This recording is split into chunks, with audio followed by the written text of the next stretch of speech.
Santa Teresa de Jesus. Livro da Vida, ou Autobiografia.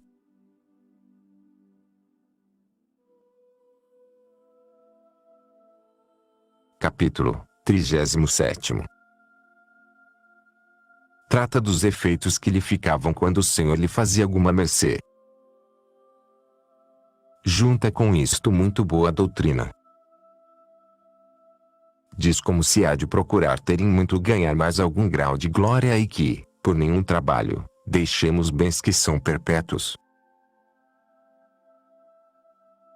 Custa-me ter de dizer outras mercês que o Senhor me tem feito, além das que já disse, e ainda estas são demasiadas para que se creia que Ele as tenha feito a pessoa tão ruim, mas, para obedecer ao Senhor que me ordenou e a vossas mercês, direi algumas coisas para a glória sua. Praza a sua majestade aproveite a alguma alma ao ver que, há uma coisa tão miserável, o Senhor assim quis favorecer. Que fará a quem o servir de verdade. E se animem todos a contentar sua majestade, pois já nesta vida dá tais prendas. Primeiro, há de entender-se que nestas mercês que Deus faz à alma, há mais e menos glória. Porque em algumas visões, a glória e o deleite e a consolação excedem tanto o que o Senhor dá em outras, que eu me espanto de tanta diferença de gozar, ainda nesta vida.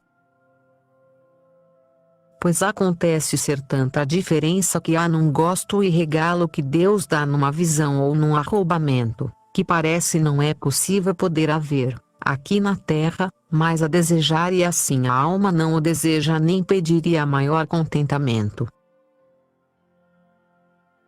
Embora, depois que o Senhor me deu a entender quão grande é a diferença que há no céu entre o que gozam uns e o que gozam outros, bem vejo que também cá embaixo não há medida no dar, quando o Senhor é servido, e assim não quereria que houvesse no servir eu a sua majestade e quiser empregar nisto toda a minha vida, forças e saúde, e não perder por minha culpa, um pouco de mais gozar. E assim digo que, se me perguntassem se antes quero ficar na terra até ao fim do mundo com todos os trabalhos que nele há, e depois subir um pouquinho mais alto em glória, ou sem trabalho algum ir já gozar de uma glória um pouco mais baixa, de boa vontade sofreria todos os trabalhos para gozar um pouquinho mais no entender a grandeza de Deus, pois vejo que, quem mais o entende, mais o ama e o louva. Não digo que não me contentaria e me teria por muito venturosa de estar no céu, mesmo que fosse no último lugar, pois, quem assim o tinha no inferno, grande misericórdia já nisso me faria o Senhor, e praza sua majestade eu vá para lá e não olhe a meus grandes pecados. O que digo é que, embora fosse muito à minha custa, se pudesse e o Senhor me desse graça para trabalhar muito, não quereria, por minha culpa, perder nada. Miserável de mim que, com tantas culpas, tudo tinha perdido. Há de notar-se que, em cada mercê que o Senhor me fazia, de visão ou revelação, ficava minha alma com algum grande lucro, e, em algumas visões, com muitíssimos. De ver a Cristo ficou impressa em mim sua grandíssima formosura, e ainda hoje a tenho, porque, para isto, bastava uma só vez, quanto mais tantas em que o Senhor me faz esta mercê. Daqui fiquei com um muito grande proveito e foi este: tinha eu uma grandíssima falta de onde me vieram grandes danos e era esta, em começando a perceber que uma pessoa me tinha amizade, se me caía em graça, afeiçoava-me tanto a ela que me prendia de grande modo a memória pensar nela. Embora eu não o fizesse com intenção de ofender a Deus, gostava de a ver e de pensar nela e nas boas qualidades que lhe via. Era isto coisa tão danosa, que me trazia a alma assaz perdida. depois que vi a grande formosura do Senhor, a ninguém via que, em sua comparação, me parecesse bem ou me ocupasse a memória. Só com o volver um pouco os olhos da consideração à imagem que tenho na minha alma, fiquei, desde então para cá, com tanta liberdade que, tudo o que vejo, parece que me faz asco em comparação das excelências e graças que eu via neste Senhor. Nem há saber nem regalo algum que eu estime em comparação do que é ouvir uma só palavra que seja, dita por aquela divina boca, quanto mais ouvindo tantas. E tenho por impossível, se o Senhor por meus pecados não permite que se me tire esta lembrança, poder-me alguém ocupar o pensamento de forma a que, por pouco que eu me recorde deste Senhor, não fique livre. Aconteceu-me com algum confessor mostrar agrado, Pois, como os tenho em lugar de Deus tão de verdade. sentia segurança. E parece-me que é onde a minha amizade mais se emprega, pois sempre quero muito aos que governam minha alma. Eles, como temerosos e servos de Deus, temiam não me apegasse eu de algum modo e me prendesse em lhes querer, embora santamente, e mostravam-me desagrado. Isto foi depois de eu estar tão sujeita a obedecer-lhes, porque antes não lhes ganhava essa amizade. Eu ria-me comigo mesma ao ver quão enganados estavam, embora nem de todas as vezes lhes dizia tão claramente como sentia em mim, o pouco que me prendia a alguém. Mas sossegava-os e, tratando mais comigo, conheciam o que eu devia ao Senhor, aliás estas suspeitas que tinham de mim eram sempre ao princípio. Em vendo o Senhor, começou em mim um amor muito maior para com ele e uma confiança como de que então de contínuo lhe falava. Via que, embora fosse Deus, era homem, que não se admira das fraquezas dos homens, que compreende a nossa miserável natureza sujeita a muitas quedas por causa do primeiro pecado que ele viera a reparar. Posso tratá-lo como a um amigo, embora seja Senhor. Vejo que não é como os que, cá na terra, temos por senhores, os quais põem todo o seu senhorio em autoridades postiças. Tem de haver horas para lhes falar e determinadas pessoas que lhes falem. Se é algum pobrezito que tem com eles algum negócio, mais rodeios, favores e trabalhos lhe há de custar o tratá-lo. Então se é com o rei. Aqui não há tocar gente pobre e que não seja cavalheiresca, não há senão que perguntar quem são os mais privados, que certamente não serão pessoas que tenham o mundo debaixo dos pés. Esses falam verdades, não temem nem devem, não são feitos para palácio.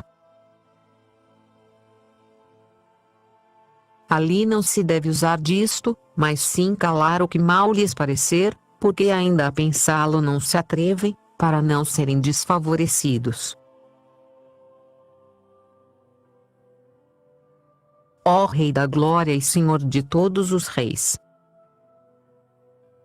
O vosso reino não é armado de palitos, pois não tem fim. Não são necessários terceiros para chegar até vós. Basta divisar ao longe vossa pessoa para logo se conhecer que só vós mereceis que vos chamem Senhor, pela majestade que mostrais. Não há necessidade de gente de acompanhamento, nem de guarda, para que conheçam que sois rei. Cá na terra, um rei mau se conhecerá só por si, porque, embora ele queira ser reconhecido por tal, não o acreditarão, não tem mais do que os outros. É mister que se veja porque o hão de acreditar, e assim é de razão que tem estas autoridades postiças, porque, se não as tivesse, tê-lo-iam em nada. É que não lhe vem dele parecer poderoso, de outrem lhe há de vir a autoridade. Ó Senhor meu! Ó meu Rei! Quem souber representar agora a majestade que tendes? É impossível deixar de ver que, por vós mesmo, sois grande imperador. Espanta ver esta majestade, mas mais espanta, Senhor meu, o ver com ela a vossa humildade e o amor que mostrais a uma como eu. Em tudo podemos tratar e falar convosco como quisermos, uma vez perdido o primeiro espanto e temor de ver a vossa majestade, ficando-nos maior, no entanto, para não vos ofender, não, porém, por medo do castigo, Senhor meu, porque deste nenhum caso se faz em comparação de não vos perder a vós. Ei-los aqui os proveitos desta visão, sem falar de outros grandes que deixam na alma.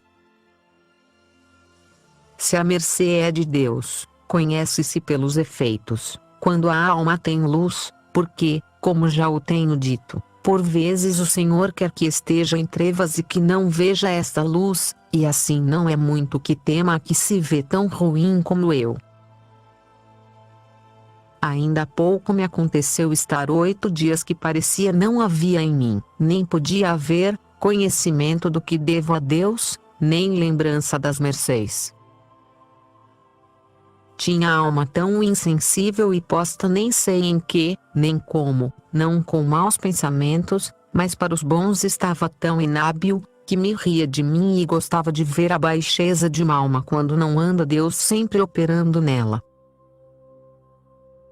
Bem vê a alma que não está sem ele neste estado, pois não é como nos grandes trabalhos que tenho algumas vezes, como já disse, mas, embora ela ponha a lenha e faça esse pouco que pode de sua parte, não consegue atear o fogo do amor de Deus. Já a grande misericórdia é a sua, que se veja o fumo para entender não estar de todo apagado. Só o Senhor o torna a acender, porque então, ainda que uma alma se esfalfe a soprar e a dispor a lenha, parece que tudo abafa mais. Creio que o melhor é render-se de todo a que não pode nada só por si e ocupar-se em outras coisas meritórias, como tenho dito. É que talvez o Senhor lhe tire a oração para que se ocupe nelas e conheça, por experiência, o pouco que pode por si.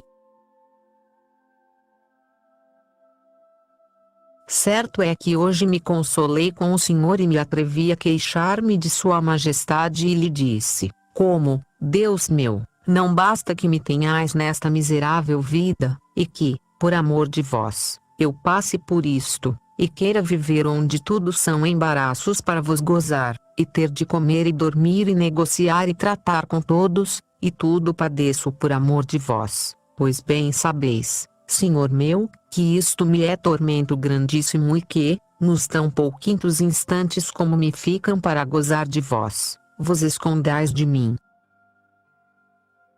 Como se compadece isto com a vossa misericórdia? Como pode sofrer o amor que me tendes? Creio, Senhor, que, se me fora possível esconder-me de vós como vos escondeis de mim, não o sofreríeis, segundo o amor que eu penso e creio que me tendes. Mas vós estáis comigo e sempre me vedes. Não se sofre pois isto, Senhor meu, suplico-vos que vejais que se faz agravo a quem tanto vos ama. Isto e outras coisas acontece-me dizer, conhecendo primeiro, no entanto, como era suave o lugar que me estava preparado no inferno para o que merecia.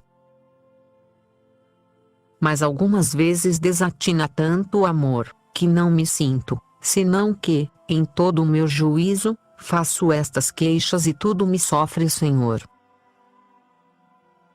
Louvado seja tão grande Rei! A chegarmos-nos aos da terra com estes atrevimentos,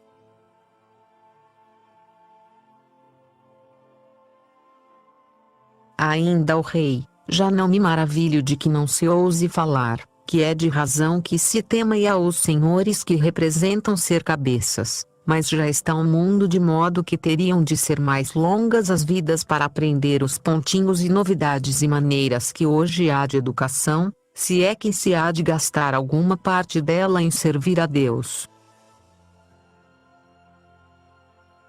Eu me benzo de ver o que se passa. O caso é que eu já não sabia como viver quando aqui me meti, porque não se toma por engano quando há descuido em não tratar as pessoas por muito mais do que merecem, senão que tão deveras o tomam por afronta, que é necessário dar satisfações da intenção, se houve, como digo, descuido, e praza ainda a Deus o acreditem. Torno a dizer que, certamente, eu não sabia como viver, porque se vê aflita uma pobre alma. Vê que manda o que ocupe sempre o pensamento em Deus e que é necessário trazê-lo nele para se livrar de muitos perigos. Por outro lado, vê que cumpre não perder ponto em pontos do mundo, sob pena de dar ocasião a que se tentem os que têm posta sua honra nestes pontos. Trazia-me isto fatigada e nunca acabava de dar satisfações, porque não podia, embora o tentasse, deixar de cometer muitas faltas nisto, que, como digo, não se tem no mundo por pequenas.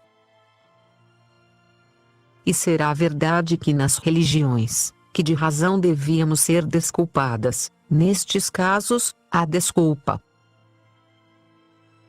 Não, pois dizem que os mosteiros hão de ser corte de boa educação e que tem de saber. Eu, certo é, não posso entender isto. Tenho pensado se algum santo disse que haviam de ser corte para ensinar aos que quisessem ser cortesãos do céu e o entenderam ao revés.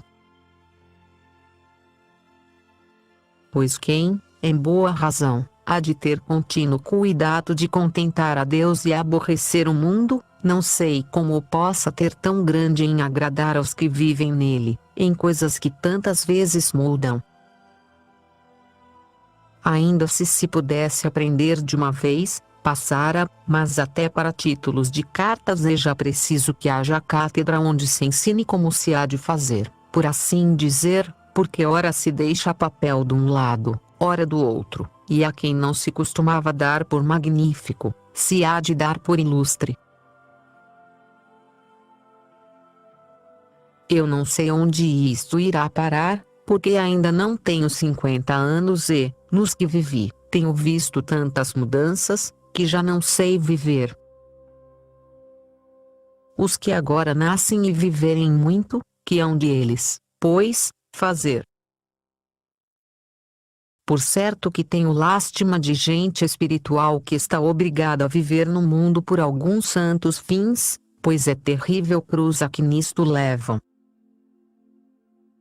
Se todos pudessem combinar fazer-se ignorantes e querer que os tivessem por tais nestas ciências, de muito trabalho se livrariam. Mas, em que tolices me tenho metido? Para tratar das grandezas de Deus, meti-me a falar das baixezas do mundo. Pois o Senhor me fez mercê de o ter deixado, quero já sair dele, lá se avenham os que com tanto trabalho sustentam estas ninharias. Praz a Deus que, na outra vida, que é sem mudanças, não as paguemos. Amém.